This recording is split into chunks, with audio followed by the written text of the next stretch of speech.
সালের 21শে আগস্ট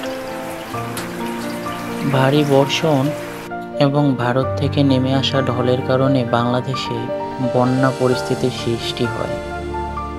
এই ভয়াবহ বন্যার কবলে পড়ে ফেনী, নোয়াখালী সহ দেশের 10টি জেলার 77টি উপজেলা।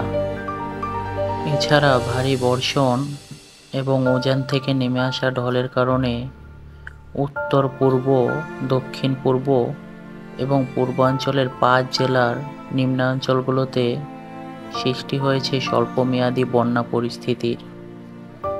এখন পর্যন্ত এই বন্যায় স্থানচ্যুত হয়েছে 50 লাখের বেশি মানুষ।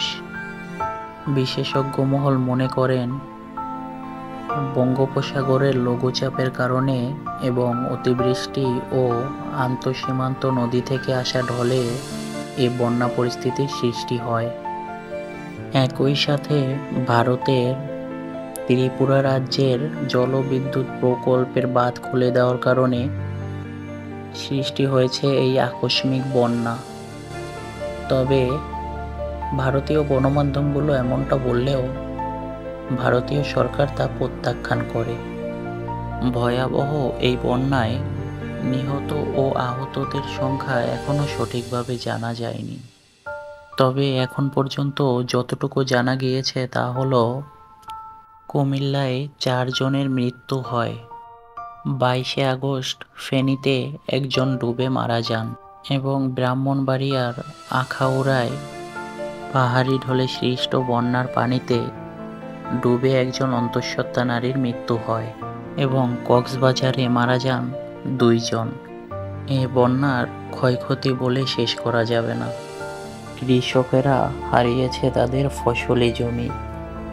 সাধারণ মানুষদের যত্নে পোষা গবাদি পশুগুলো ভেসে যায় বন্যার পানিতে। মানুষের পরিশ্রমের টাকায় একটু একটু করে গড়ে তোলা ভিটাবাড়িগুলো আজ ডুবে রয়েছে বন্যার পানিতে। বন্যা কবলিত অঞ্চলগুলোতে দেখা দিয়েছে বিশুদ্ধ পানি ও খাবারের সংকট। আমাদের অনেক ভাই বোনই বন্যায় ভুক্তভোগী মানুষগুলোর পাশে দাঁড়াচ্ছেন। আশা করা যায় বাংলাদেশ খুব তাড়াতাড়ি এই বন্যা পরিস্থিতি থেকে পরিত্রাণ পাবে।